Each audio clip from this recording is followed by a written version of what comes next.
बच्चों, स्वागत है आपका आपकी इस रैपिड रिवीजन सीरीज के अंदर। मैं आपका सचिन भैया मौजूद हूं आपके सामने आज लाइव प्रोसेस का एक नया चैप्टर लेके, जो कि बहुत ही धमाकेदार होने वाला है भाई। इस चैप्टर को हम स्क्रैच से पढ़ते हुए एंड तक ले जाएंगे और आपके एग्जाम में आने वाले सारे इंपॉर्टेंट बेसिक कंसेप्ट्स इसके अंदर कवर हो रहे होंगे। बेटा, इस चैप्टर को हम पहले ही 3 से 3.5 घंटे के अंदर खत्म कर चुके हैं अपनी मार्वल सीरीज के अंदर, और आज हम पढ़ने वाले हैं इसी पर्टिकुलर चैप्टर को 30 से 40 मिनट में, और इसकी बेसिक एक एक थ्योरी, एक एक इंपॉर्टेंट पॉइंट एनसीईआरटी से जो आपके एग्जाम में आ सकता था और जो आएगा, जो 2400, 2500, 2600 आपके एग्जाम में जो पॉइंट्स आने वाले हैं सारे ही इसमें कवर हो जाएंगे। 2025 का आप बोर्ड का पेपर उठा लेना, 2026 का उठा लेना, ऐसा कोई क्वेश्चन आपको नहीं मिलेगा जो इससे बाहर जाएगा इस रैपिड रिवीजन सीरीज के अंदर।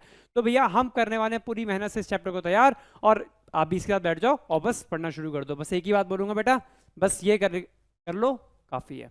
आपका एग्जाम बहुत बढ़िया होगा, बस स्टार्टिंग टू एंड तुम्हें देखना है भैया। देखो, हर बंदा जोश जोश में शुरू तो करता है, सर हम पढ़ेंगे हम पढ़ेंगे हम पढ़ेंगे, लेकिन आखिरी तक बेटा जीतता वही है जो आखिरी तक टिका रहेगा। डिपेंड तुम्हारे ऊपर है। मार्वल सीरीज तुम्हारे पास अवेलेबल है, तुम्हारे पास रैपिड रिवीजन सीरीज अवेलेबल है।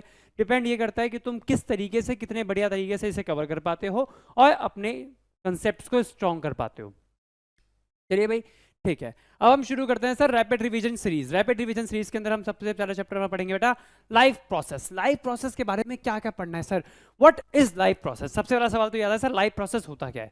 बेटा, सारे के सारे प्रोसेसेस जिनके बिना आप सर्वाइव ही नहीं कर सकते, all the basic but vital process that without which, all the basic but vital process without which you can not survive. आप जिसके बिना सर्वाइव ही नहीं कर सकते। सर मैं तो बिना फोन के सर्वाइव नहीं कर सकता sir, without phone I can not survive. चल, झूठ बोल रहा है भाई, सर हमें फोन चाहिए। अरे फोन के बिना भी पहले जिंदगी हुआ करती थी। क्या फोन चलाना लाइफ प्रोसेस है? मैं कहा बिल्कुल नहीं, क्योंकि फोन के बिना भी हम सस्टेन कर सकते हैं। लेकिन बेटा, मैं आपके सिलेबस में जो 4 चीजें दे रखी हैं और जिनके बारे में मैं बताने वाला हूं, न्यूट्रिशन, रेस्पिरेशन, एक्सक्रीशन और ट्रांसपोर्टेशन, इनके बिना आप सर्वाइव सच में नहीं कर सकते। ठीक है, इनके बिना आप सर्वाइव सच में नहीं कर सकते सर। जैसे कि बिना खाए पिए इंसान 1 महीना 2 महीना, अगर आपकी बहुत अच्छी कैपेसिटी किसी इंसान की रही होगी किसी जमाने में, तो वो सर्वाइव कर जाएगा सर, उसके ऊपर वो सर्वाइव नहीं कर सकता। ठीक है सर। रेस्पिरेशन क्या होता है सर? बिना सांस लिए क्या तुम सर्वाइव कर सकते हो? नहीं सर, हम तो बहुत टेंशन में रहते हैं, इससे सांस नहीं ले पाते। क्या हम सर्वाइव नहीं करेंगे? बेटा, तुम सर्वाइव तब भी करोगे, तुम भले जितनी भी टेंशन में रहते हो, लेकिन तुम सर्वाइव कर जाओगे भैया। सांस तो लोगे ही बिना, क्योंकि तुम्हारे कंट्रोल में है ही नहीं वो। That is an involuntary action. Involuntary और वॉलंटरी एक्शन क्या होते हैं हमें नहीं पता भैया। आने वाला चैप्टर है हमारा कौन सा? कंट्रोल एंड कोऑर्डिनेशन, उसके अंदर पढ़ेंगे। कोई बीच से परेशान इसके लिए नहीं होना, सचिन भैया बैठे हैं, सब कराएंगे। ठीक है सर। न्यूट्रिशन समझ में आया, खाने पीने का जो भी आप सामग्री बताने वाले हो वो सब। सर रेस्पिरेशन, सांस लेना हो गया। एक्सक्रीशन, जो भी बेटा आपका एक तरीके से हिंदी लैंग्वेज में बोले तो मलमूत्र जो आपका होता है उसको निकालने का जो प्रोसेस होता है उसे एक्सक्रीशन कहते हैं sir. The process of removal of the waste, nitrogenous waste, उसको बोला जाता है एक्सक्रीशन। ठीक है सर। और लास्ट पढ़ेंगे बेटा ट्रांसपोर्टेशन। जैसे कि ट्रांसपोर्टेशन हमारे देश में भी इंपॉर्टेंट होता है बेटा। एक जगह से दूसरी जगह पर अगर किसी चीज को ले जाना है तो हमें उसके लिए चाहिए होती है गाड़ी। अच्छा, गाड़ी हमारे पास तो वैसे है नहीं, तो हम क्या करेंगे, हम अपनी हमारी बॉडी के अंदर जो एक गाड़ी का काम करता है, हमारी 2 चीजें ब्लड और लिम्फ, इनके बारे में अच्छे से पढ़ेंगे, और प्लांट में किस तरीके से होता है इसके बारे में पढ़ेंगे। बेटा, ये सारी ही चीजें हमें 2 लोगों के लिए पढ़नी है। सबसे पहले हम पढ़ना है हमें अपने प्लांट्स के लिए, और फिर हमें पढ़ना है एनिमल्स के लिए। क्या सभी बच्चों को मेरे हिसाब से वाली बातें क्लियर हो चुकी होंगी? और अगर हो चुकी हैं तो आओ आगे बढ़ें। ये डेफिनेशन एक बार देख लेना। All the basic and vital process performed by an living organism to sustain their life. सारे के सारे इंपॉर्टेंट वाइटल प्रोसेस जिसके बिना किसी व्यक्ति की लाइफ सर्वाइव नहीं कर सकती, किसी भी एक लिविंग ऑर्गेनिज्म की लाइफ सर्वाइव नहीं कर सकती, वो सारे ही इंपॉर्टेंट प्रोसेस हमारे लाइफ प्रोसेस कहलाते हैं। मैंने की बात है सर। सर ध्यान से देखें तो न्यूट्रिशन हमारी सबसे पहली कैटेगरी आती है।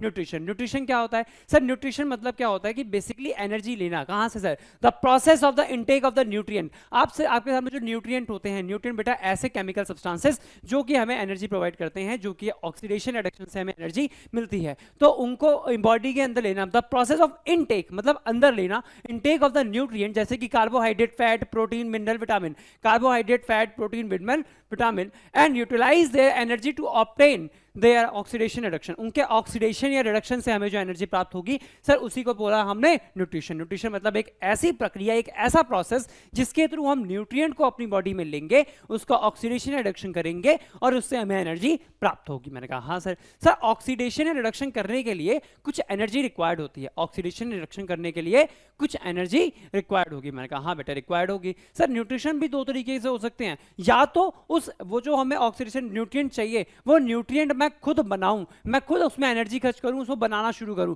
उसे कहते हैं बेटा ऑटोट्रॉपिक मोड ऑफ न्यूट्रिशन। या सर हम किसी जो ऑर्गेनिज्म ने बना रखा है जिसके अंदर पहले से एनर्जी, मैं उसको सीधा खा लूं, तो होता ही है heterotrophic mode of nutrition. Autotrophic mode of nutrition और heterotrophic mode of nutrition. Autotrophic mode of nutrition मैंने कहा बेटा एनर्जी चाहिए होगी, अगर एनर्जी किसी केमिकल से मिल रही है तो वो कीमो ऑटोट्रॉपिक है, और अगर खुद से बनाने के लिए एनर्जी हमें सनलाइट से ले रहे हैं तो वो फोटो ऑटोट्रॉपिक है, और अगर केमिकल से ले रहे हैं तो कीमो ऑटोट्रॉपिक है। लेकिन बेटा मान लो होलोजोइक, सैप्रोफिटिक और पैरासिटिक, ये सारे ही हमारे सामने हेटरोट्रॉपिक मोड ऑफ न्यूट्रिशन के अंदर आते हैं सर। यानी एक ऑर्गेनिज्म जब दूसरे ऑर्गेनिज्म पे डिपेंड कर रहा होगा तो हेटरोट्रॉपिक मोड ऑफ न्यूट्रिशन वो कहलाता है। मान लो बेटा जैसे क्या हुआ, ऐसा हुआ कि एक ऑर्गेनिज्म है, उस ऑर्गेनिज्म ने दूसरे ऑर्गेनिज्म को पूरा पूरा खा लिया सर, होलोजोइक मतलब पूरा उसको खा लिया, अपनी बॉडी के अंदर ही डाइजेस्ट करा और बॉडी के अंदर ही रखा, और जो वेस्ट प्रोडक्ट निकला उसे बाहर निकाल दिया। इस वहां पे उसने पूरे ऑर्गेनिज्म को अपनी बॉडी के अंदर लिया, इसे कहते हैं होलोजोइक। सर सैप्रोफिटिक मतलब डेड या डिकेइंग, जो सड़ा गला होता है उसके ऊपर जो लोग फीड करते हैं सर, जैसे कि फंगस वगैरह लग जाती है सड़े गली चीजों पे, तो वो हो जाएगा बेटा हमारा क्या, सैप्रोफिटिक के अंदर। और पैरासिटिक मोड ऑफ न्यूट्रिशन एक ऐसा मोड ऑफ न्यूट्रिशन होता है बेटा जिसके अंदर क्या होता है सर, या तो और हम जो जिंदा ऑर्गेनिज्म के ऊपर कोई दूसरा ऑर्गेनिज्म सर्वाइव करता है। मान लो हमारे पेट में एक बैक्टीरिया रहता है इकोलाई, सर हमारे सर में लग जाती हैं जू, तो ये सब जू जो हमारे सर पे लगी इसे कहते हैं बेटा एक्टोपैरासाइट। जो ऑर्गेनिज्म हमारी बॉडी के अंदर रह के सर्वाइव कर रहा है इसे कहते हैं एंडोपैरासाइट। मतलब सर अगर लिविंग ऑर्गेनिज्म पे सर्वाइव कर रहा है तो पैरासिटिक, डेड पे सर्वाइव कर रहा है तो सैप्रोफिटिक, और सर अगर दूसरे ऑर्गेनिज्म का पूरा पूरा अपनी बॉडी के अंदर खा जा रहा है जिंदा या मुर्दा तो उसे कहते हैं sir holozoic mode of nutrition. ध्यान से समझ सकते हो बेटा। सबसे पहले हम बात करेंगे ऑटोट्रॉपिक मोड ऑफ न्यूट्रिशन के अंदर कि ऐसा न्यूट्रिशन जिसके अंदर एक ऑर्गेनिज्म इनऑर्गेनिक सब्सटेंस से ऑर्गेनिक सब्सटेंस बना रहा है। सर ध्यान से बोला, इनऑर्गेनिक ऑर्गेनिक मुझे नहीं पता, मैंने कहा बेटा मान लो CO2 है और पानी यहां सर है, इससे बेटा बन रहा है आपके सामने C6H12O6 जो कि बेटा क्या होता है, ग्लूकोज होता है। अच्छा सर, तो बेटा ये जो चीज बनी है ये ध्यान से देखोगे CO2 और पानी, CO2 और पानी क्या होता है, इनऑर्गेनिक होता है। इससे क्या बना है हमारा, ग्लूकोज बनके तैयार हुआ है जो कि ऑर्गेनिक होता है। CO2 और पानी इनऑर्गेनिक होता है और ग्लूकोज हमारा ऑर्गेनिक होता है। कैसा बच्चों की बात क्लियर सर? इनऑर्गेनिक से क्या बनाया हमने, ऑर्गेनिक बनाना चाहा है। हमने कहा ठीक है। इफ सोर्स ऑफ एनर्जी, अगर हमारे सामने एनर्जी का सोर्स क्या होता है बेटा, सनलाइट होगा। अगर एनर्जी का सोर्स हमारे सामने सनलाइट होगा तो उसे फोटो ऑटोट्रॉपिक कहते हैं। लेकिन अगर एनर्जी का सोर्स हमारे सामने कोई केमिकल होगा तो उसे कीमो ऑटोट्रॉपिक कहते हैं। सर इसमें कोई दुख समस्या तकलीफ जीवन में उत्पन्न नहीं हुई। फिर हम आ गए हेटरोट्रॉपिक के अंदर सर, जिसमें एक ऑर्गेनिज्म दूसरे ऑर्गेनिज्म पे डिपेंड कर रहा है अपने न्यूट्रिशन के लिए। इसमें आता है sir holozoic mode of nutrition, saprophytic mode of nutrition और पैरासिटिक मोड ऑफ न्यूट्रिशन। अगर कंप्लीट ऑर्गेनिज्म को आपने बॉडी के अंदर ले लिया उसे कहते हैं होलोजोइक मोड ऑफ न्यूट्रिशन। अगर आप सड़ी गली चीजों पे डिपेंड कर रहे हैं अपने खाने के लिए उसे कहते हैं बेटा सैप्रोफिटिक मोड ऑफ न्यूट्रिशन। और अगर कोई लिविंग ऑर्गेनिज्म के ऊपर दूसरा ऑर्गेनिज्म सर्वाइव कर रहा है सर, वो होता है पैरासाइट, जो उसे बोलते हैं मेरे पैरासिटिक मोड ऑफ न्यूट्रिशन। ठीक है सर, अच्छी बात है। अब बात करते हैं सर सबसे इंपॉर्टेंट जग से न्यारे जो उसके बारे में हम बचपन से पढ़ते आ रहे हैं, फोटोसिंथेसिस के बारे में। किसके बारे में सर? फोटोसिंथेसिस के बारे में। फोटोसिंथेसिस क्या होता है बेटा? फोटोसिंथेसिस सर एक ऐसा प्रोसेस होता है, फोटोसिंथेसिस एक ऐसा प्रोसेस होता है जिसके दौरान प्लांट अपना, ग्रीन प्लांट्स अपना खाना खुद बनाते हैं। ग्रीन प्लांट्स अपना खाना खुद बनाते हैं सर। एक तरीके से photo autotrophic mode of nutrition होता है सर। इसमें रॉ मटेरियल जो आपका लगता है, सनलाइट लगते हैं, वाटर लगता है, क्लोरोफिल लगता है और CO2। Sunlight, water, chlorophyll and CO2 are the raw material जिन चीजों की रिक्वायरमेंट होती है फोटोसिंथेसिस करने के लिए। सर साइट कौन कौन सी है, किस जगह पर होता है फोटोसिंथेसिस? फोटोसिंथेसिस बेटा हरी पत्तियों में होता है। कहां होता है सर? हरी पत्तियों में। पत्तियों के अंदर एक सेल ऑर्गेनेल पाया जाता है जिसका नाम होता है क्लोरोप्लास्ट। क्लोरोप्लास्ट के अंदर बेटा एक पिगमेंट पाया जाता है क्लोरोफिल। क्या सब? पत्ती के अंदर क्लोरोप्लास्ट, क्लोरोप्लास्ट के अंदर क्लोरोफिल और क्लोरोफिल पिगमेंट में फोटोसिंथेसिस इसकी वजह से हो पाती है। कैसे होती है सर? बेटा जो क्लोरोफिल पिगमेंट होता है ये एनर्जी को एब्जॉर्ब करेगा, लाइट एनर्जी को एब्जॉर्ब करेगा और उसे केमिकल एनर्जी के अंदर कन्वर्ट करेगा। और उसके बाद क्या करेगा सर? उसके बाद CO2 से C6H12O6 बनाने का प्रोसेस यहीं पे होता है सर। अच्छी बात है। प्रोडक्ट क्या बनेंगे सर? हमें ग्लूकोज मिलेगा और ऑक्सीजन भी प्राप्त होगा। जो हम कहते हैं कि प्लांट हमें ऑक्सीजन दे रहे हैं, प्लांट ऑक्सीजन हमें as a product of by product of photosynthesis. Main product तो बेटा उनका ग्लूकोज बनाने का मन था, लेकिन उनके साथ में बाई प्रोडक्ट के तौर पे क्या निकल रही है सर, बाई प्रोडक्ट के तौर पे ऑक्सीजन भी बाहर निकल रही है। प्लांट का फायदा ये हुआ सर, प्लांट ने हमारा जो हमारे एनवायरनमेंट में जो CO2 इतनी ज्यादा प्रेजेंट होती है, जो CO2 इतनी ज्यादा प्रेजेंट होती है, प्लांट ने फोटोसिंथेसिस के दौरान उस CO2 का ग्लूकोज बना दिया, और हमें क्या चाहिए, ऑक्सीजन चाहिए, oxygen as a by product निकाल के हमें दे दी। मैंने कहा ठीक है सर, अच्छी बात है। अब बात आती है सर फोटोसिंथेसिस में हुआ क्या। बेटा बहुत सारे प्रोसेस होते हैं, बहुत लंबी ऑफ एक सीरीज चलती है टोटल, उसके बारे में आपको इन डिटेल स्टडी नहीं करनी, बट अगर मल्टीपल चॉइस क्वेश्चन में कभी आ जाए तो याद रखना सबसे पहले क्या होगा सर, क्या होगा सबसे पहले कि लाइट एनर्जी, सबसे पहले जो लाइट एनर्जी है, क्लोरोफिल पिगमेंट लाइट एनर्जी को एब्जॉर्ब करेगा और उसे केमिकल एनर्जी में कन्वर्ट करेगा। इस एनर्जी के थ्रू वो पानी की स्प्लिटिंग कराएगा, CO2 का रिडक्शन करवाएगा ग्लूकोज मॉलिक्यूल के अंदर, और फर्दर एनर्जी को ट्रांसफर करेगा। ध्यान से देख लो बेटा, light absorb pigment, light absorb by the pigment called chlorophyll, जिसने एब्जॉर्ब करा, फिर लाइट एनर्जी को कन्वर्ट करेंगे केमिकल एनर्जी के अंदर, लाइट एनर्जी को कन्वर्ट करेंगे केमिकल एनर्जी के अंदर, फिर स्प्लिटिंग होगी पानी की, और CO2 को हम तोड़ देंगे कार्बोहाइड्रेट के अंदर। इसमें कोई दुख समस्या तकलीफ तुम्हें उत्पन्न नहीं होनी चाहिए। सर इसी बात पे आगे बढ़ते हुए हम फिर मूव करेंगे नेक्स्ट टॉपिक के ऊपर कि एनिमल्स में न्यूट्रिशन किस तरीके से होता है। सर आपने बात करी थी न्यूट्रिशन, हम पढ़ेंगे पहले प्लांट्स के बारे में, मैंने प्लांट्स के बारे में तुम्हें पढ़ा दिया। अब हम पढ़ेंगे बेटा न्यूट्रिशन को एनिमल्स के बारे में। एनिमल्स के अंदर न्यूट्रिशन किस तरीके से होता है, तो ध्यान से देखो, एनिमल्स के अंदर न्यूट्रिशन होता है sir ingestion, digestion, absorption, assimilation और इजेशन।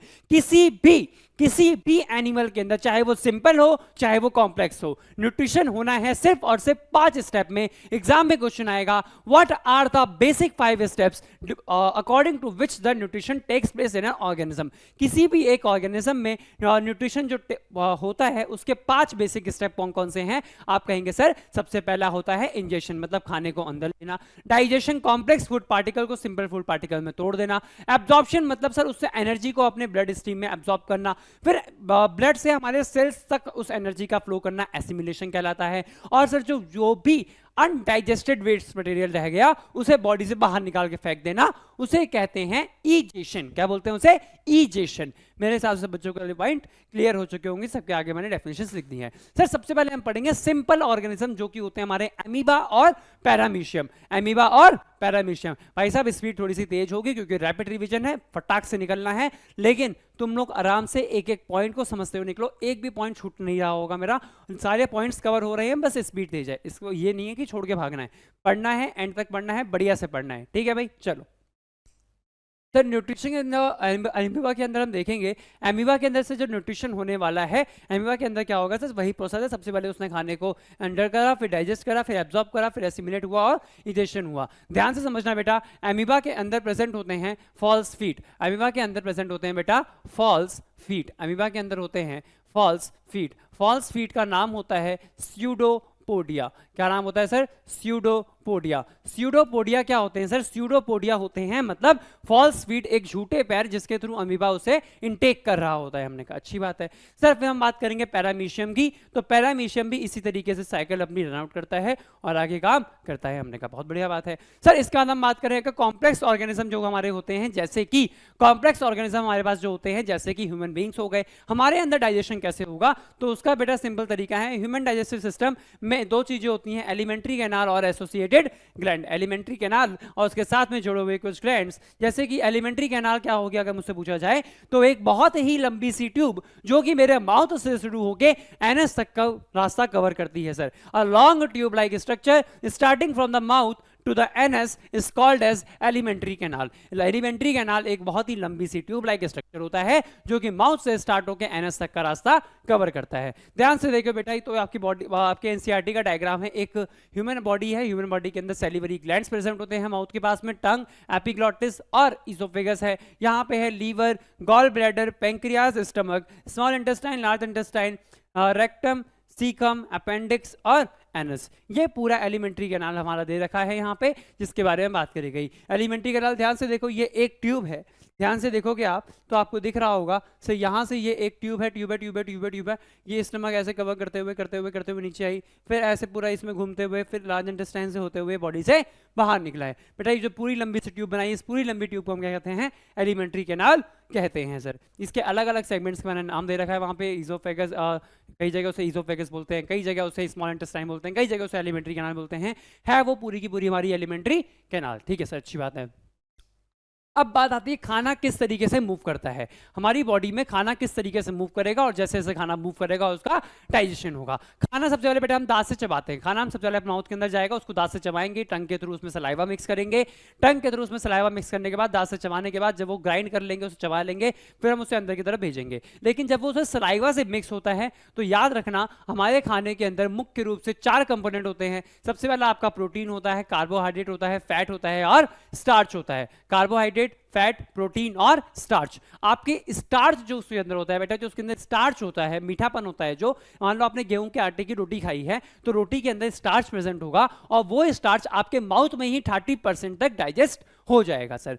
ठीक है सर, तो वही बात करी गई भैया, सबसे पहले आप खाने को अंदर लेंगे अपनी माउथ के अंदर, फिर दांतों के थ्रू आप उसे चबाएंगे, टंग के थ्रू उसमें आप सलाइवा मिक्स करेंगे, और सलाइवा से जब आप मिक्स कर रहे होंगे तो सलाइवा जो होता है बेटा वो सेलिवरी अमाइलेज, उसमें एक एंजाइम प्रेजेंट होता है, और सेलिवरी अमाइलेज आपके स्टार्च को सिंपल शुगर, जिसको अगर मैं बताऊं तो इसे माल्टोस कहते हैं बेटा, ग्लूकोज को माल्टोस के अंदर, आपके स्टार्च को माल्टोस के अंदर तोड़ने का काम हमारे सामने सिंपल शुगर कर रही होती है। मैंने कहा बहुत अच्छी बात है। इसके बाद बेटा मूव करते हैं एलिमेंट्री कैनाल के ऊपर। एलिमेंट्री कैनाल क्या होती है, ध्यान से देखो। एलिमेंट्री कैनाल बेसिकली हम बात करें, यहाँ का जो लंबा रास्ता है सर उसमें मूव कर रहा है। एलिमेंट्री कैनाल के 2 पार्ट स्टार्टिंग में यहाँ पे ब्रेक होते हैं, एक को कहते हैं फूड पाइप, एक को कहते हैं विंड पाइप। फूड पाइप का नाम होता है ईजोफेगस और विंड पाइप का नाम होता है आपका ट्रैकिया, और बाद में वो दोनों ज्वाइन हो जाती हैं नीचे जाके सर। ठीक है, अलग अलग रास्ता होता है जो हमारा आगे काम का है, हम देखेंगे। सर स्टमक की बात करिए आपने, स्टमक के अंदर पेप्सिन, HCl और म्यूकस 3 चीजें हैं सर। पेप्सिन होता है प्रोटीन डाइजेस्टिव एंजाइम, HCl होता है बेटा जो एसिडिक मीडियम प्रोवाइड करेगा। इसके 2 काम है सर। जो इनएक्टिव पेप्सिन था, पेप्सिन ने आके मेरा प्रोटीन डाइजेस्ट करा। ठीक है सर, प्रोटीन डाइजेस्टिव एंजाइम है, मानता हूं इस बात को। पूरा प्रोटीन डाइजेस्ट नहीं करता है, कुछ पार्शियल लेवल तक ही कर पाता है। पार्शियल माने आधा ही तोड़ पाता है इसे। मैंने कहा ठीक है सर, आधा ही तोड़ता होगा, ठीक है, लेकिन है तो करता तो है। लेकिन इस पेप्सिन को भी एक्टिवेट करना होता है, और हर एंजाइम, आपने पढ़ा होगा बेटा इस चीज को, कि हर एंजाइम एक पर्टिकुलर पीएच पर ही काम करता है। और भाई जो हमारा पेप्सिन होता है ये एसिडिक पीएच पे काम करता है, इस बात को आप समझ लीजिए। पेप्सिन आपका काम करेगा बेटा एसिडिक पीएच में, तो इसलिए हमने बात कर ली। म्यूकस क्या करेगा सर, अंदर की स्टमक के अंदर की लाइनिंग जो होगी उसे प्रोटेक्ट करेगा। स्टमक के अंदर की लाइनिंग को एसिडिक इफेक्ट से बचाने के लिए म्यूकस की कोटिंग हमें चाहिए होती है। फिर आते हैं हम स्मॉल इंटेस्टाइन के अंदर। स्मॉल इंटेस्टाइन में होता है बेटा बाइल जूस, पैंक्रियाटिक जूस और इंटेस्टाइनल जूस। बाइल जूस क्या करेगा बेटा, बाइल जूस के थ्रू हम अपने फैट को एमल्सिफाई करेंगे, प्रोटीन और फैट का डाइजेशन होगा पैंक्रियाटिक जूस के अकॉर्डिंग, और इंटेस्टाइन के अंदर भाई फाइनल डाइजेशन होता है। अगर क्वेश्चन आएगा एग्जाम में, which part of the alimentary canal due to which या where the complete digestion and absorption process takes place, आपका आंसर होना चाहिए only and only small intestine। small intestine ने पूरा जिम्मा उठाया है कि लगभग सारी ही चीजें मेरे अंदर आके डाइजेस्ट भी हो जाएंगी और एब्जॉर्ब भी हो जाएंगी। फिर आते हैं हम लार्ज इंटेस्टाइन के ऊपर। लार्ज इंटेस्टाइन के पास भाई कुछ ऐसा प्रेजेंट होता है सर, जितना भी हमारे बॉडी में एक्सेस ऑफ पानी होता है, एक्सेस ऑफ पानी हमारी लार्ज इंटेस्टाइन के थ्रू डाइजेस्ट होता है, रिमूव हो जाता है वहां से जो भी है उसका। ठीक है, वहीं पे उसका एक्सेस ऑफ वाटर का जो एब्जॉर्प्शन होता है वो लार्ज इंटेस्टाइन के थ्रू होगा। फिर रेक्टम से होते हुए एनएस के रास्ते से हमारा पानी जो एक्सेस है सब कुछ वो बाहर हो जाता है। किसी बच्चे को इसमें कोई दुख समस्या तकलीफ जीवन में उत्पन्न नहीं होनी चाहिए। आगे बढ़ते हैं भाई। इसी बात पे आगे बढ़ते हुए हम देखेंगे सर ईसोफेगस के बारे में। आपने बताया जो कि एक फूड पाइप होती है, फूड मूव करेगा स्टमक की तरफ by the rhythmic contraction of the muscle known as peristaltic movement. हमने कहा अच्छी बात है सर। इसके बाद बात करेंगे स्टमक से आए हम गैस्ट्रिक ग्लैंड पे, गैस्ट्रिक जूस, पेप्सिन, HCl और म्यूकस। हमने कहा बढ़िया बढ़िया बढ़िया, आगे बढ़ो सर। आगे बढ़ते ही पता चला हमें स्मॉल इंटेस्टाइन के बारे में। स्मॉल इंटेस्टाइन एक longest part of the alimentary canal है, हाईली कॉइल्ड होता है और मैक्सिमम डाइजेशन एब्जॉर्प्शन यहीं पे होता है। साइज ऑफ एलिमेंट्री कैनाल की बात करें दो ऑर्गेनिज्म होते हैं भाई, एक होते हैं जो घास पत्ती खाते हैं जैसे कि गाय हो गई, भैंस हो गई, और कुछ होते हैं बेटा जो कि मांस मच्छी खाते हैं जैसे कि हमारा शेर। तो बात करी जाए हर्बीवोर और कार्निवोर में से किसकी एलिमेंट्री कैनाल का साइज ज्यादा होगा? बेटा सेलुलोज को डाइजेस्ट करना, सेलुलोज को डाइजेस्ट करना अपने आप में ही बहुत बड़ी बात है, क्योंकि सेलुलोज के डाइजेशन के लिए तुम्हें बहुत लंबा रास्ता चाहिए। तो हर्बीवोर जो होती हैं भाई, उनकी एलिमेंट्री कैनाल की लेंथ ज्यादा होती है as compare to carnivore, because to digest the cellulose. किसको डाइजेस्ट करने के लिए सर? सेलुलोज का डाइजेशन बहुत डिफिकल्ट होता है, उसके डाइजेशन के लिए ही हर्बीवोर की एलिमेंट्री कैनाल की लेंथ ज्यादा होती है, कार्निवोर की कम होती है। स्मॉल इंटेस्टाइन के अंदर भाई बहुत सारे ग्लैंड अपना सिक्रीशन लाके ऐसे ठोक देते हैं, स्मॉल जिसको जहां से जो भी मिला सबने लाके स्मॉल इंटेस्टाइन के अंदर अपना सारा सिक्रीशन छोड़ दिया। सबसे पहले इसके अंदर रिस्पॉन्सिबल होते हैं हमारे कौन से भैया? Bile juice. सबसे पहले हमारा रिस्पॉन्सिबल होता है बाइल जूस। बाइल जूस के बारे में पूरी कहानी तुम्हें बताऊं तो बाइल जूस ऐसा इंसान है बेटा जो बना कहां पर? पेंक्रियास। जो बना हमारे लीवर में, जो बना हमारे लीवर में, स्टोर कहां पे हुआ? गॉल ब्लैडर में हुआ, और सिक्रीट कहां पे हुआ? स्मॉल इंटेस्टाइन में हुआ। समझ रहे हो मतलब इसका? बना लीवर में, स्टोर गॉल ब्लैडर में, और काम कहां कर रहा है? स्मॉल इंटेस्टाइन के अंदर। ध्यान से देखो, release from the liver, store in the gall bladder, give basic medium. Basic medium देगा कहां पे? स्मॉल इंटेस्टाइन के अंदर। किसी बच्चे को कोई दुख समस्या तकलीफ नहीं होनी चाहिए। इसी बात पर आगे बढ़ते हुए पैंक्रियाटिक जूस पे है। पैंक्रियाटिक जूस हमारे पैंक्रियास से सिक्रीट होता है भैया, और पैंक्रियास से सिक्रीट होने के बाद इसमें प्रोटीन डाइजेस्टिव एंजाइम होंगे, फैट डाइजेस्टिव एंजाइम होंगे। हमने कहा बढ़िया सर। फिर आते हैं हम इंटेस्टाइनल जूस के ऊपर। इंटेस्टाइनल जूस के ऊपर, इंटेस्टाइनल जूस क्या होता है sir? Wall of the small intestine. Intestinal juice हमारे wall of the small intestine contain villi and microvilli for its maximum absorption. Protein से अमीनो एसिड, कार्बोहाइड्रेट से ग्लूकोज, फैट से fatty acid, और क्रिस्टॉल के अंदर इसका ब्रेकडाउन होता है। हमने कहा बढ़िया है सर। इसके बाद आए बेटा हम रेस्पिरेशन के बारे में। अब हमारा यहाँ पे खत्म होता है न्यूट्रिशन टॉपिक और रेस्पिरेशन टॉपिक स्टार्ट होता है। मुबारक हो, आपने अपने चैप्टर का बहुत ही बड़ा पार्ट खत्म कर लिया है। हम आगे बढ़ते हुए खत्म करते हैं आगे की चीजों को। सबसे पहले आते हैं भाई रेस्पिरेशन। रेस्पिरेशन एक ऐसा प्रोसेस है जिसके अंदर आपने जो ग्लूकोज का आपका मॉलिक्यूल बना था, इस ग्लूकोज के मॉलिक्यूल का आप ब्रेक डाउन करेंगे और उसके ब्रेकडाउन से मिलेगी हमें एनर्जी। उसके ब्रेकडाउन से हमें मिलेगी एनर्जी। अब बेटा ब्रेकडाउन करने के लिए सबसे इंपॉर्टेंट चीज होती है ऑक्सीजन। अगर ऑक्सीजन भरपूर मात्रा में प्रेजेंट है तो उसे कहते हैं भैया एरोबिक रेस्पिरेशन, और अगर ऑक्सीजन कम मात्रा में थोड़ी सी प्रेजेंट है या इनसफिशिएंट प्रेजेंट है या है ही नहीं तो उसको हम बोलते हैं anaerobic respiration. Anaerobic respiration, aerobic respiration और एनएरोबिक रेस्पिरेशन। ध्यान से देखिए, प्रेजेंस में ऑक्सीजन की प्रेजेंस में होगा, कंप्लीट ब्रेकडाउन होगा, फाइनल प्रोडक्ट CO2 पानी बनेगा और मैक्सिमम अमाउंट ऑफ एनर्जी निकलेगी। यहां पे सर ऑक्सीजन कम चाहिए, ग्लूकोज का ब्रेकडाउन हो रहा है लेकिन इनकम्प्लीट हो रहा है, कंप्लीट नहीं इनकम्प्लीट हो रहा है।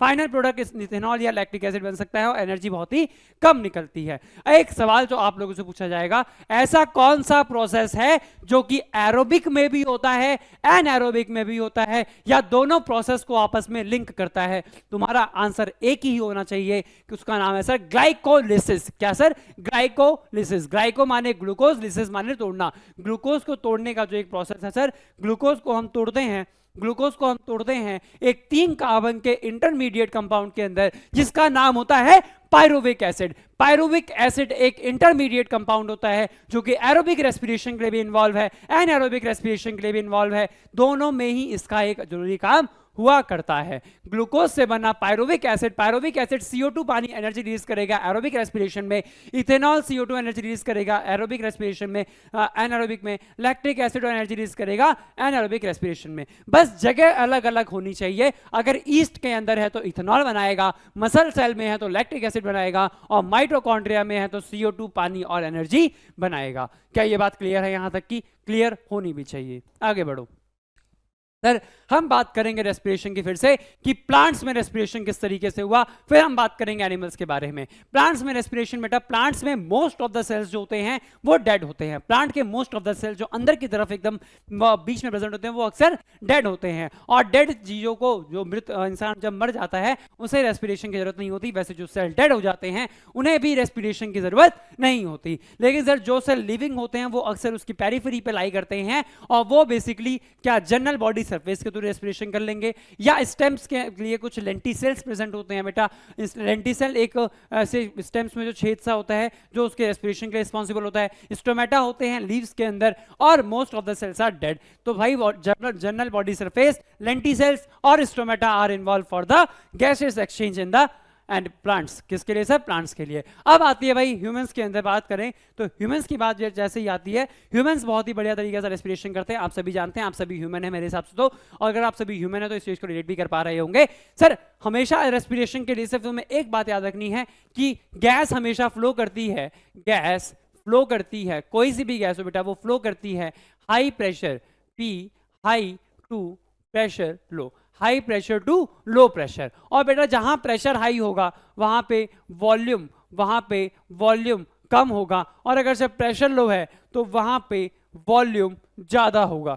बस अगर तुम्हें इतनी सी बात पता है, तुम्हें पूरा रेस्पिरेशन पता है, ध्यान से समझो, बहुत ही इंपॉर्टेंट कंसेप्ट देने वाला हूं, समझना ध्यान से। सर रेस्पिरेशन के लिए दो चीजें होती हैं, एक होती है इंस्पिरेशन, एक होता है एक्सपिरेशन। इंस्पिरेशन मतलब सांस को अंदर लेना, एक्सपिरेशन मतलब सांस को बाहर छोड़ना। अगर तुमने सांस को अंदर लिया है सर मतलब मैंने बाहर से गैस को अंदर की तरफ लिया है, और मैंने बताया गैस हमेशा कैसे फ्लो करेगी भाई? High to low. मतलब सर गैस बाहर से अंदर आई है, मतलब मेरे अंदर प्रेशर पहले कम होगा, अब बाहर प्रेशर ज्यादा होगा, बाहर से अंदर की तरफ कम आया होगा। मैंने कहा हाँ, मतलब सर बाहर से अंदर की तरफ आया है, मतलब बाहर प्रेशर हाई होना चाहिए था, अंदर प्रेशर लो होना चाहिए था। अगर अंदर प्रेशर लो होना है सर, यानी अंदर का वॉल्यूम बढ़ना है, अंदर का वॉल्यूम बढ़ना है। यहाँ पे दो मसल्स बहुत ही ज्यादा इंपॉर्टेंट रोल प्ले करती हैं, जिनका नाम होता है सर, एक का नाम होता है, एक मसल का नाम होता है हमारा डायफ्राम, एक का नाम होता है डायफ्राम, एक का नाम होता है सर डायफ्राम, और दूसरी मसल का नाम होता है, एक मसल का नाम है डायफ्राम, और हमारी दूसरी मसल का क्या नाम है? एक का मसल का नाम है डायफ्राम बता दिया, और एक का नाम बता दिया बेटा मैंने इंटरकोस्टल मसल। क्या बता दिया? Intercostal muscle, intercostal muscle. क्या इसमें किसी बच्चे को कोई दुख समस्या तकलीफ? बिल्कुल भी नहीं। चलो आगे बढ़े। चलो फिर आता है भैया ट्रांसपोर्टेशन। अब बात करेंगे ट्रांसपोर्टेशन की। रेस्पिरेशन यहीं पे अपना हम समाप्त करते हुए अपने तीसरे सेगमेंट पे मूव कर जाते हैं, ट्रांसपोर्टेशन। ट्रांसपोर्टेशन होता है बेटा एक जगह से दूसरी जगह पे किसी भी चीज का मूवमेंट करना। एक जगह से दूसरी जगह पे किसी भी चीज का जो मूवमेंट होता है उसे कहते हैं ट्रांसपोर्टेशन। समझना ध्यान से भाई, ट्रांसपोर्टेशन इन प्लांट्स, प्लांट्स के अंदर ट्रांसपोर्टेशन कैसे होता है? Plants has two main conducting tissue. Plant के पास कंडक्ट करने के दो इंपॉर्टेंट टिश्यू होते हैं, एक का नाम होता है भाई जाइलम, एक का नाम होता है फ्लोएम। जाइलम माने जा से जल, जाइलम कहेगा जल यानी पानी और मिनरल का ट्रांसपोर्ट। फ्लोएम में फा से फल यानी से फूड का ट्रांसपोर्ट कौन करेगा? फ्लोएम करेगा। जल का ट्रांसपोर्ट करेगा जाइलम, फूड का ट्रांसपोर्ट करेगा फ्लोएम। इसी के कंडक्शन आगे हम पढ़ेंगे कि जाइलम में कैसे हुआ, फ्लोएम में कैसे हुआ। याद करो कि पानी हमेशा बेटा जड़ों से ऊपर की तरफ जाएगा, यानी एक ही डायरेक्शन में फ्लो होगा। तो जाइलम का मूवमेंट जो होता है वो यूनिडायरेक्शनल होता है, और फ्लोएम का जो मूवमेंट होता है वो बाई डायरेक्शनल हुआ करता है। किसी बच्चे को दुख समस्या तकलीफ इसमें नहीं आई होगी। आप फटाफट से पढ़े भाई, पानी का ट्रांसपोर्ट किस तरीके से हुआ। पानी के ट्रांसपोर्ट के लिए बहुत ही इंपॉर्टेंट रोल प्ले करा था हमारे रूट प्रेशर ने और ट्रांसपिरेशन पुल ने। आपने देखा हो गांव, आप जब किसी पार्क में जाओ, गांव में जाओ कहीं भी, तो वहां पे छोटी छोटी जो घासें होती हैं, घासों के ऊपर सुबह सुबह के टाइम 4 बजे के टाइम पे मूव करोगे तो पानी, उसकी टिप पे पानी प्रेजेंट होता है। मान लो ये रही हमारी घास, ये रही हमारी बेटा घास, तो घास की टिप पे सुबह सुबह तुम्हें यहाँ पे ये घास है, जैसे अगर मैं ड्राइंग करूं तो ये लेट से घास, तो ये घास की टिप पे तुम्हें सुबह सुबह ऐसे पानी देखने को मिल जाएगा। सही, ये जो पानी प्रेजेंट होता है, ये क्या होता है बेटा? रूट एक 3 से 4 फीट ऊपर तक प्रेशर मारती है, और रूट जो प्रेशर लगाती है पानी को ऊपर फेंकने के लिए, वही पानी वहां पे जाके जमा हो जाता है। तो ध्यान से समझना, आज तुम्हें एक चीज बताऊं कि अगर पानी तुम्हें कभी मिल रहा है लिक्विड फॉर्म में, इसे बोलते हैं बेटा गटेशन। पानी का रिमूवल प्लांट से अगर लिक्विड फॉर्म में होता है उसे कहते हैं गटेशन। लेकिन पानी का मूवमेंट कभी भी गैसियस फॉर्म में होता है प्लांट से, उसे कहते हैं बेटा ट्रांसपीरेशन।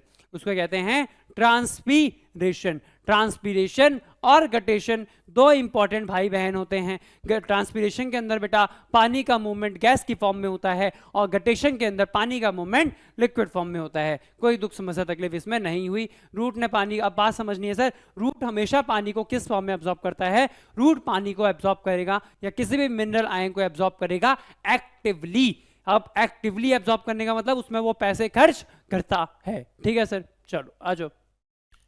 और सर जो लंबे लंबे पेड़ पौधे हुआ करते हैं उसके अंदर पानी का मूवमेंट कैसे होगा? That is just because of the transpiration pull method, हमने कहा ये भी सही है। ट्रांसपीरेशन की बात कर ली, जब पानी का मूवमेंट होता है बेटा किसके फॉर्म में, aerial part of the part से, aerial part of the plant से किस फॉर्म में सर, गैसियस फॉर्म में, उसे कहते हैं ट्रांसपीरेशन। इसका काम होता है सर टेम्परेचर रेगुलेट करना और पानी का एब्जॉर्प्शन करवाना, हमने कहा अच्छी बात है। अब फूड किस तरीके से ट्रांसपोर्ट होगा, तो फोटोसिंथेसिस के दौरान जो फूड बन के तैयार होता है उसका नाम होता है सुक्रोज, और सुक्रोज का मूवमेंट जब प्लांट में होता है तो वही बताया गया था, transport of the soluble part of the photosynthesis known as, उसे ट्रांसलोकेशन कहा जाता है। और सुक्रोज ट्रांसपोर्ट करा जाता है हर एक एक सेल के पास में बाई डायरेक्शनल फ्लो के थ्रू, किसके थ्रू से, बाई डायरेक्शनल फ्लो के थ्रू। बाई डायरेक्शनल कैसे भाई, अगर खाने का मूवमेंट होना है, खाना बना पत्तियों में, क्या पता ऊपर वाली पत्ती को भी खाना चाहिए हो और नीचे वाली पत्ती को भी खाना चाहिए, नीचे सेल्स में खाना चाहिए, तो खाने का मूवमेंट दोनों से क्या होगा, लेकिन पानी तो सिर्फ नीचे से उठेगा, इसलिए उसका यूनिडायरेक्शनल फ्लो हुआ करता है।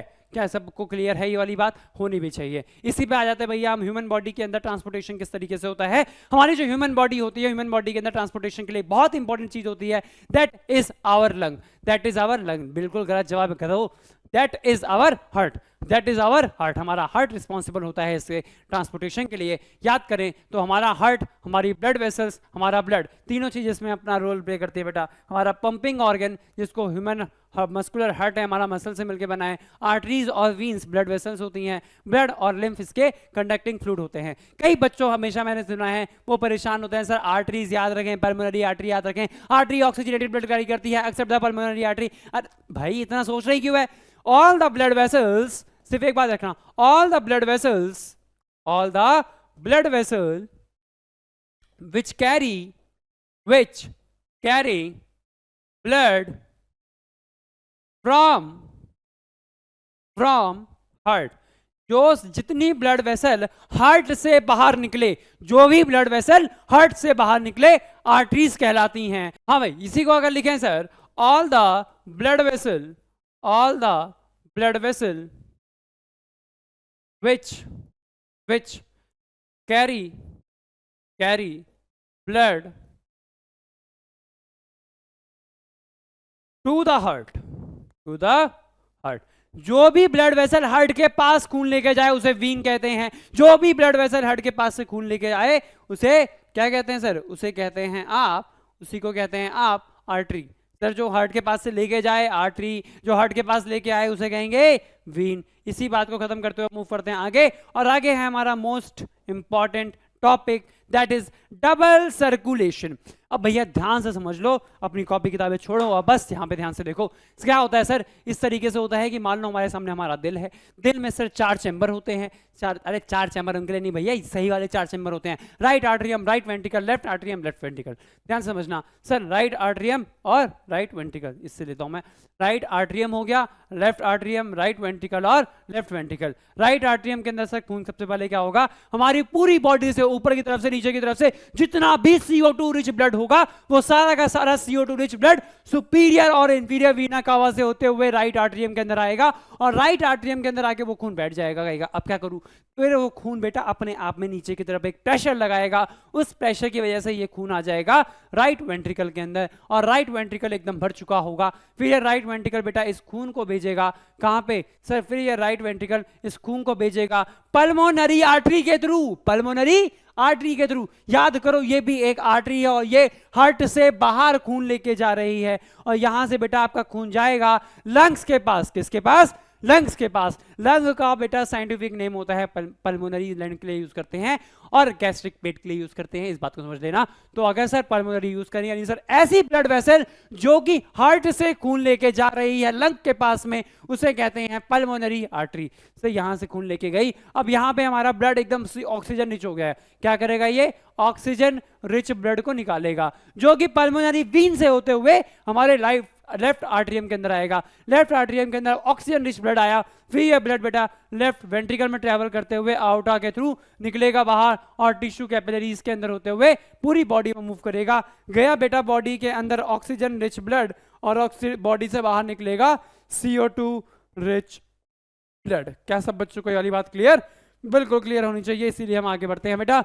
जब समझना धीरे धीरे इवोल्यूशन हुआ है, पहले हमारे सामने सिर्फ 2 चैम्बर हार्ट था मछलियों के अंदर, फिर 3 चैम्बर आया, फिर 4 चैम्बर आया, जो कि हमारे पास अब हुआ करता है। इसलिए हम आगे बढ़ते हैं। अब देखो हमारा नेक्स्ट टॉपिक है एक्सक्रीशन। क्या है? एक्सक्रीशन। एक्सक्रीशन मतलब होता है अपनी बॉडी से मेटाबॉलिक नाइट्रोजनस वेस्ट को बाहर निकालना। अपनी बॉडी से मेटाबॉलिक नाइट्रोजनस वेस्ट को बाहर निकालना is known as excretion. Removal of the metabolic nitrogenous, क्या sir? Metabolic nitrogenous waste from the body is known as excretion. Metabolic nitrogenous waste हमारे सामने होते हैं बेटा अमोनिया, सबसे पहला वेस्ट होता है हमारा अमोनिया, दूसरा होता है बेटा यूरिक एसिड और तीसरा होता है हमारा यूरिया। अमोनिया जो हमारा मेटाबॉलिक नाइट्रोजनस वेस्ट होता है, ये अक्सर बेटा वो ऑर्गेनिज्म, जिसका एग्जांपल दूं तो ये बेटा अक्सर मछलियां रिलीज करती हैं क्योंकि वो पानी में रहती हैं। यूरिक एसिड जो रिलीज करता है बेटा, यूरिक एसिड जैसे कि बर्ड्स वगैरह होती हैं ये रिलीज करती हैं, और यूरिया जो जैसे कि बेटा हम ह्यूमंस हैं तो हम यूरिया रिलीज करते हैं। हमने कहा अच्छी बात है। अब अगर प्लांट्स के अंदर एक्सक्रीशन की बात करें तो excess of oxygen carbon dioxide remove through the stomata. Sir excess water removed by the transpiration, transpiration के थ्रू पानी रिमूव होता है। प्लांट रिमूव करता है कुछ वेस्ट जैसे कि सेलुलर वैक्यूल्स हो गया, पत्ती में हो गया, और रेजिन और गम। भाई जो भी चीज स्टोर नहीं कर पाता उसे रिमूव कर देता है एज अ वेस्ट प्रोडक्ट। हमने कहा ठीक है सर। और कुछ टाइम जैसे प्लांट की कुछ पत्तियां गिर गई तो वो भी उसका एक तरीके से एक्सक्रीटरी प्रोडक्ट ही हो गया। हमने कहा ठीक है। Excretion in the human beings, human being में एक्सक्रीशन किस तरीके से होगा ध्यान से समझ लेना, बहुत बच्चों का डाउट होता है सर। सबसे पहले यहाँ पे हमारा जो भी फिल्ट्रेट था यहाँ पे आएगा। फिल्ट्रेट से बॉडी का जो फ्लूइड है, हमारी बॉडी के अंदर जो भी फ्लूइड है वो यहाँ पे आएगा, जो भी इम्प्योर है, और उसमें से सर जो भी इम्प्योरिटी निकल सकती थी वो पहले यहाँ पे छन जाएगी। मैक्सिमम इम्प्योरिटी यहाँ पे छानने के बाद फिर हम यहाँ पे उसको मूव कराते हैं सर अलग अलग जगह से। Glomerulus, Bowman's capsule, Bowman's capsule बेटा एक छन्नी का काम करता है, इसमें पोर्स होते हैं बीच में, जैसे छन्नी में छेद होते हैं वैसे यहाँ पे भी छेद होते हैं सर। फिर पीसीटी से होते हुए हेलनेस लूप, और लूप ऑफ हेलनेस से होते होते होते होते होते डीसीटी कलेक्टिंग डक्ट से होते हुए इफरेंट आर्टेरियोल के पास ये सारी चीज़ें आती हैं। हमने कहा इस तरीके से, हाँ सर इस तरीके से चीज़ें मूव करती हैं। याद रखना तुम्हें सिर्फ इसमें एक चीज़ याद रखनी सर, इसे कहते हैं काउंटर करंट मैकेनिज्म। यहाँ पे पूरा होता है सर एक काउंटर करंट मैकेनिज्म। यहाँ पे एक ही चीज़ फॉलो होती है, काउंटर करंट मैकेनिज्म, जिसके थ्रू आपका यूरिन फॉर्म होता है, जिसके थ्रू आपका यूरिन फॉर्म होता है। और कैसा यूरिन फॉर्म होता है सर? कॉन्सेंट्रेटेड यूरिन आपका फॉर्म हुआ करता है। हमने कहा बहुत बढ़िया बात है सर। इसके बाद हम यहाँ पे देखें तो sir the blood move to the Bowman's capsule and the glomerulus, आपका ब्लड मूव करेगा बॉमन्स कैप्सूल और ग्लोमेरुलस से होते हुए, ब्लड मूव करेगा आपका बॉमन कैप्सूल और ग्लोमेरुलस से होते हुए, ठीक है सर, नीचे की तरफ। फिर फिल्टर पास करेगा उसके थ्रू, फिर कुछ सब्सटेंस जैसे कि ग्लूकोज, अमीनो एसिड, सॉल्ट्स और major amount of water through the tubular part of the nephron move करेंगे। कलेक्ट करना यूरिन को आप पास कर देंगे यूरिनरी ब्लैडर के थ्रू, यूरेटर के थ्रू यूरिनरी ब्लैडर के अंदर। और यूरिनरी ब्लैडर हमारा जब धीरे धीरे एक्सपेंड करना शुरू करेगा, यूरिनरी ब्लैडर हमारा जब धीरे धीरे एक्सपेंड करना शुरू करेगा, एक्सपेंड करते करते करते करते उसमें क्या होगा बेटा, एक समय के बाद उसके अंदर अर्ज उत्पन्न होगा कि हमें अब पास आउट कर देना चाहिए अपना यूरिन। फिर हम यूरेथ्रा के थ्रू अपना यूरिन पास आउट कर देंगे बॉडी से बाहर। याद रखना हमारे एक्सक्रीशन के लिए, हमारे लिए सबसे इंपॉर्टेंट रोल जो प्ले करती है हमारी किडनी करती है, हमारी किडनी एक्सक्रीशन के लिए रोल प्ले करती है। और किडनी का भी एक पार्ट होता है बेटा, जो किडनी की स्ट्रक्चरल और फंक्शन यूनिट होती है हमारा nephron. Nephron is the structural and basic structure and function unit of the kidney, और नेफ्रॉन ही रिस्पॉन्सिबल होता है बेटा हमारी बॉडी से एक्सक्रीटरी वेस्ट प्रोडक्ट को बाहर निकालने के लिए। I hope this is very helpful for you. आप लोग समझ आया होगा। अगर जो चीज़ बेटा कुछ चीज़ें कुछ पॉइंट्स छूट गए हों तो उसके लिए बुरा मत मानना। मोस्ट ऑफ द पॉइंट मैंने कोशिश करी है कि बहुत कम समय में अराउंड 30 to 40 मिनट्स के अंदर इस पूरे चैप्टर को वाइंड अप करना। आपको भी पता है चैप्टर बहुत बड़ा है, डिटेल में जाना होता है एक एक पॉइंट पे, लेकिन हमारे पास समय का कंस्ट्रेंट था। मैंने इस पूरे लेक्चर को, आपको किसी पर्टिकुलर सेगमेंट में दिक्कत आया है तो इसी तरीके से सेम मार्वल सीरीज के अंदर भी हमने करा टाइम स्टैम्प नीचे देख के। आपको अगर मान लो एक्सक्रीशन में दिक्कत आई, आप एक्सक्रीशन से वहाँ पूरा देख सकते हो। एक आधे घंटे के अंदर एक्सक्रीशन कराएगा। एक एक टॉपिक के ऊपर मैंने आधे से 1 घंटे के अंदर कराया बेटा, पूरे चैप्टर को आधे घंटे में कराया। उसमें कुछ तो फर्क होगा, लेकिन मोस्ट ऑफ द चीज़ जो मुझे लगती थी आपके एग्जाम में आ सकती है, मैंने उसे यहाँ पे डायग्राम्स के फॉर्म में और टेबुलर फॉर्म में और पूरा हैंड रिटन सेशन रखा था सिर्फ आपके लिए। I hope this was very helpful for you. ठीक है। और बेटा एक और बात, बी अनस्टॉपेबल, बी अनस्टॉपेबल। हाँ बेटा, तो हमने इस पूरे चैप्टर को खत्म कर दिया अपने 30 से 40 मिनट के अंदर, बहुत ही डिटेल फॉर्म में। अब भाई पढ़ाना मेरे बस में था, मैंने पढ़ा दिया। अब है तुम्हारी बारी और तुम्हें करना है इस चैप्टर को अपने हाथ में। तुम्हें चाहिए बेटा एक परफेक्ट क्वेश्चन, जहां से तुम perfect sets of question practice करो जो आपके एग्जाम में आपको देखने को मिलेंगे। इन क्वेश्चंस का लेवल ऐसा होना चाहिए जो आपके एग्जाम में आए, ना ही कि ऐसा जो आपको सीधा आगे की डिग्री पहुंचाए। तो आपको भैया सिलेक्टेड क्वेश्चन बैंक लेना है। आप, मैं नहीं कह रहा केल्विन का लो, आप कोई सा भी क्वेश्चन बैंक प्रेफर कर सकते हो जिसके थ्रू आप इसको अच्छे से समझो, पूरी मेहनत करो और बढ़िया से करो। हाँ लेकिन बेटा इस क्वेश्चन बैंक में जो केल्विन का है इसको मैंने खुद डिजाइन करा है, इसके अंदर मोस्ट ऑफ क्वेश्चन वही अप्रोप्रिएट क्वेश्चन रखे गए हैं जिसके मैक्सिमम नंबर ऑफ चांसेस हैं कि आपको एग्जाम में एज इट इज देखने को मिल जाए। तो भैया अब लग जाओ भाई, मैं तो ये कहूंगा मैंने जितनी तैयारी करानी थी ना भैया मावल सीरीज के थ्रू, रैपिड रिवीजन के थ्रू सब करा दी। अब बारी है तुम्हारी कि तुम कितना अपने आप को पुश कर सकते हो बेटा उस टॉप लेवल पे आने के लिए। हमने कुछ भी नहीं दिया, हम बस आपसे इतना कह रहे हैं अपनी तैयारी करो, जहां दिक्कत आ रही है वो पूछो बेटा, तैयारी करो, बस तैयारी करो और कुछ मत करो, ठीक है। तब तक के लिए ऑल द बेस्ट, मिलता हूं आपको अगली वीडियो में अपने एक नए चैप्टर के साथ एक धुआंधार शुरुआत करने के लिए। Have a nice day all.